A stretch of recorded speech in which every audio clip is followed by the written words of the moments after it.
keep a knot in the bag. I keep a knot in the bag. I keep a knot in the bag. Next to the strap in the stash. I keep a knot in the bag. I keep a knot in the bag.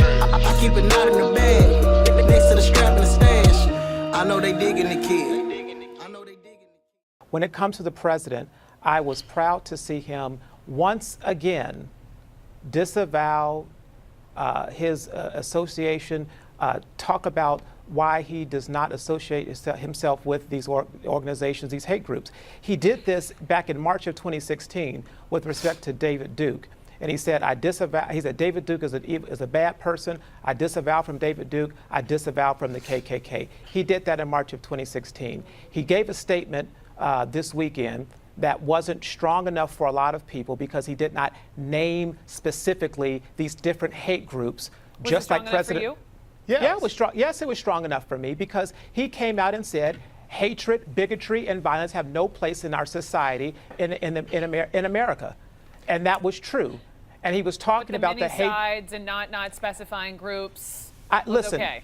You know what? When President Obama, after Charleston, came out right after Charleston 9 and gave his remarks, it was a very tempered response, and he did not go into details because he didn't know all the facts. He did not name all of those people by name, all those hate groups by name, and did not call that person who was a domestic terrorist, and we knew that he was, a white supremacist, a neo-Nazi, or a member of the KKK. He didn't do any of that, but he didn't receive the backlash. But President Trump did do that today.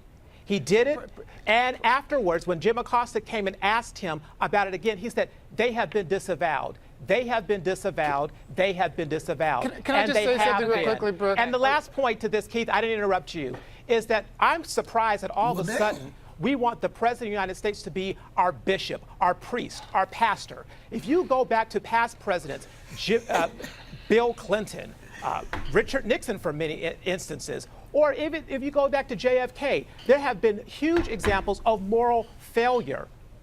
So the President of the United States has never been someone that we look to be our moral leader. If you want a perfect person, if you want somebody who was beyond fault and repute, you can't elect Jesus Christ because he's the only one that was perfect. This is a political leader. I'm sorry to you, because I just have to say something about this. We have a president of the United States right now who started his political career by attacking the first African-American president with a racist birtherist attack, which he continued for 5 years. He started his political campaign by attacking Mexicans, and he started his ascendancy in the political campaign by attacking Muslims. He has a history of racism, and he's failed to repudiate this. This is unlike President Obama. I'm offended that you continue to go there, Paris, but the reality is that President Trump has not done enough, and I'm ashamed that you, as an African-American, Paris, will not say that. Well, I don't need you to try to pull my black card. I am well aware of my blackness and don't need you to try to classify me as being one. Nigga, I understand what racism Are you? is. Oreo out here. Keith, don't go there. Do not go there. Yeah. I know what it means to be a black man in this country. I know, and I experience racism on a regular basis by being a Trump supporter and by being a proud American who happens to be a Republican. I get that's the racism you experience let me by being a finish. Trump I get supporter? racist comments about my family, about my mother, about my girlfriend, about my character, every single day, mostly coming from black people, Keith. If you really want to get down to it, my family's from Georgia. Keith, let me finish. My family's from Georgia. We have members of our family that went missing because of the KKK taking them up. So don't come to me and tell me about what it means to be a black person in this country. I fought every day in the George W. Bush White House. Yes, Keith, let me finish. Calm down.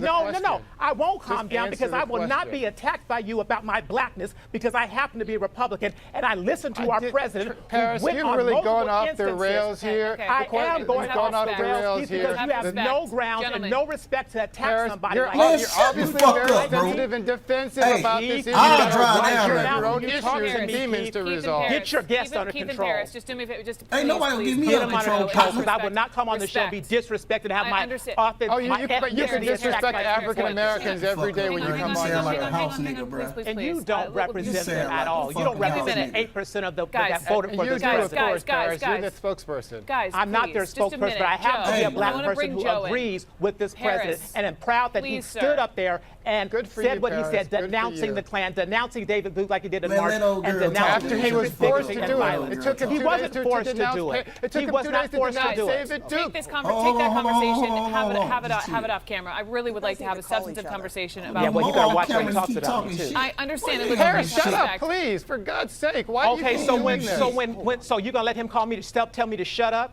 Yeah, Because shut you the know fuck that up. Simone Sanders did was a Nigga. meltdown. Don't tell me to shut up on the show. This is Shut the preposterous, fuck and you up. know it. Guys, please I'll see respect. you when these cameras cut off, Give me a nigga. minute. Joe, I know you've been listening to all of this.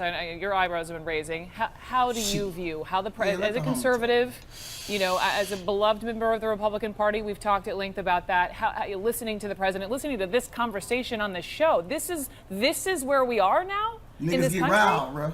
Niggas get riled. I think that with the this shit, reality especially when you is talking that this is shit. where we've been at as a nation for a very long time.